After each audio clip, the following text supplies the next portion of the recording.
All right, guys. Welcome to my show. I don't know if this is a show or a YouTube channel or what it is yet, um, but I want to welcome you. So, right now I am outside, obviously. I'm enjoying the pool. It's a Saturday night, and, I thought about going out, maybe having a beer.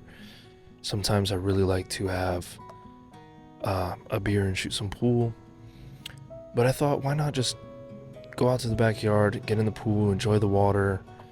The flames right here feels amazing. The heat, just like you can feel it. I can feel it in my back right now. It's very peaceful out here. So, um, definitely grateful, and I wouldn't give this up for the world. So, before I get started here, excuse me.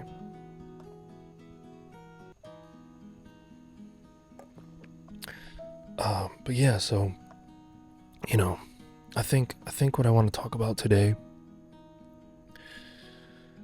would be the importance of dealing with your traumas now, not later. And I think that it is kind of sad because we all have something that we're maybe dealing with currently, that we've dealt with, that we're still coping with today, or some type of trauma that we've been through, or and that sucks. And I'm definitely not validating that. I think I'm trying to do my best to validate that, and I think what is so important now, and I think crucial for the health of your children when you have children one day, or if you have them now, the reason I think it's so important to deal with your traumas now is because if you don't deal with them now, you are going to just pass them on to your children, and the people you're around, you're going to project a lot of negativity into other people's lives. And just because you've been through this or that, or you've had parents that were this way or that way, is not an excuse. Now, I've been that way. I think I've affected people around me because of traumas that I didn't deal with. And it's like the more that I realize this, if you don't deal with your traumas now, you're going to only pass them on to your children.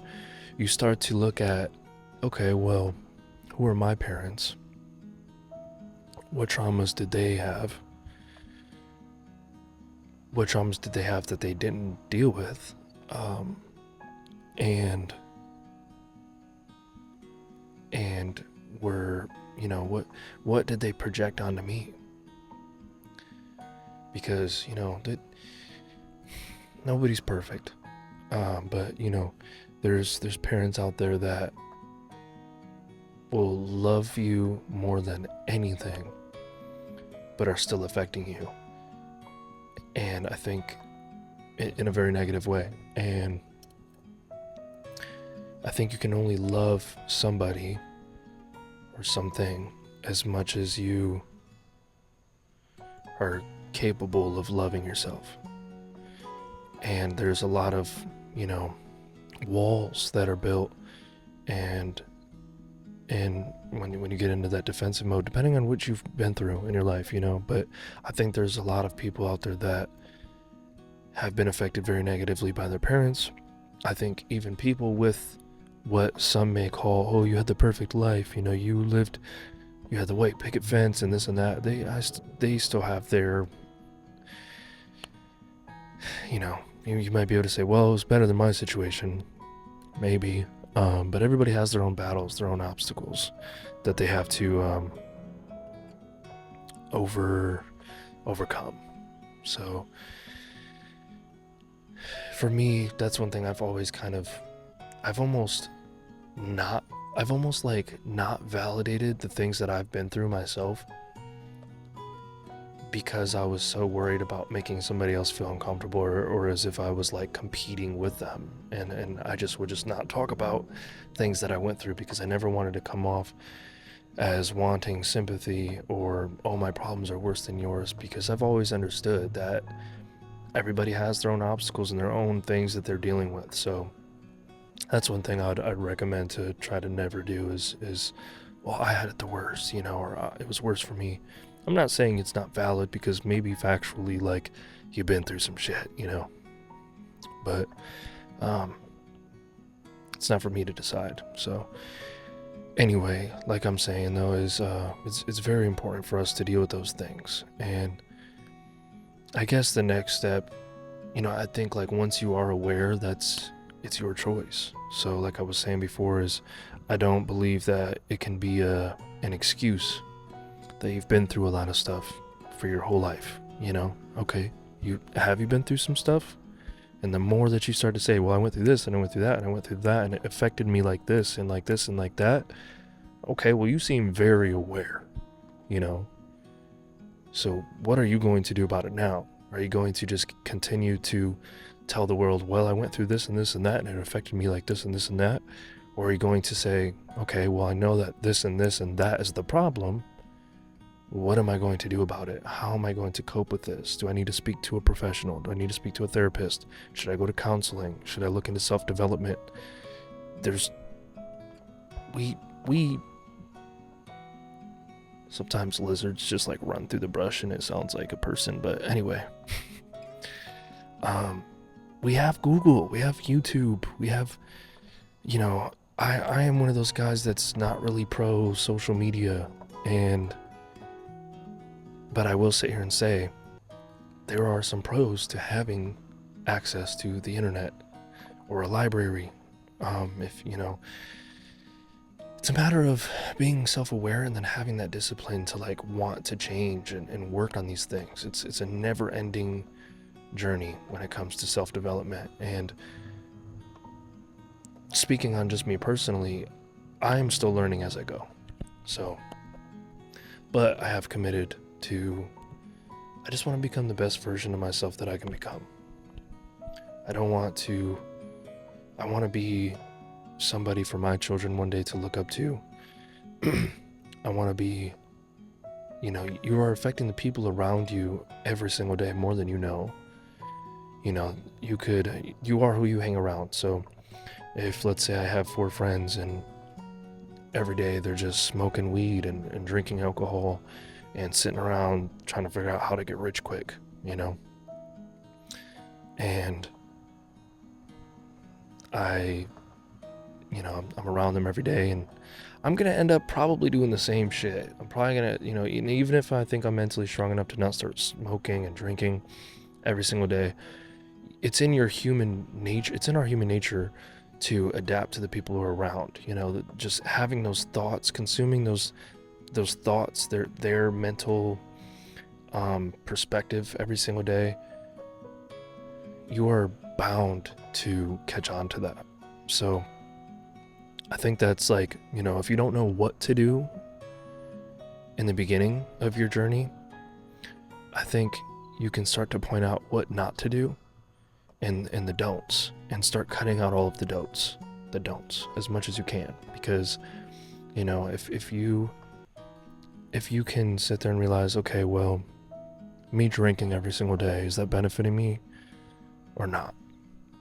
Okay, it's not. So if you want to set a limit on it, if you want to say, okay, you know what, I'm only going to drink once, maybe twice a week instead of 6 days a week, that's a start. And have your reasonings, really sit back and think about how things are affecting you negatively, how things are affecting you positively, what you like, what you don't like, who you are as a person, and what you really believe, rather than just doing whatever, you think you're supposed to be doing, or doing something because you're worried about what other people think. That's another thing with anxiety, and a lot of people with anxiety also have depression, and it's just a bad combination. But I'm somebody to say, it is possible to overcome these things. It may not happen overnight. Step number 1 is becoming aware of it. Think about the traumas that you have. Really be honest with yourself, and I think it's important to always think positive thoughts, but I also think there's something called, I believe it's called shadow work, and it's something that you have to be careful with doing, because it's kind of like focusing on all of the negatives in your life. And I think that I am a firm believer in, you can't have light without the darkness, right? And sometimes only focusing on all the negative things about yourself, you can be really hard on yourself, and that can be tough. But focusing on those negatives and being honest with yourself and seeing and focusing on what areas in your life you are lacking, it's making yourself more aware of what the problem is. And if you know what the problem is, you can start to take action to be able to solve those issues or get better at certain things in certain aspects in your life. So shadow work is another thing I'd really recommend too. But I want everybody to know right now, since I'm getting deep into like trauma and dealing with it and self-development, I am not a professional, so take everything I say with a grain of salt. This is just what I would recommend from my perspective. And like I said before too, I am not perfect myself. I'm still learning as I go. And if I can just kind of share my journey with you guys, and maybe that'll help you guys, and even one of you guys in some type of a way, then that's what I'm going to try to do. So, but yeah, guys, I think that kind of wraps up the point in this video. I think it is super important to focus on dealing with your traumas now rather than later. And I hope that what you got out of this video maybe was a little bit of my perspective, but also just kind of, I really want to get that across, that it's so important, and it's crucial in your own happiness and just overcoming all of those things. Because if you don't work on them, it's always going to be a problem, and it's the same thing. And if you're sick and tired of the same results all of the time, then you have to change something, and I don't think it's gonna hurt you to start cutting out all of those don'ts and those things that are affecting you in a negative way. So thank you guys so much for listening to my TED Talk about traumas.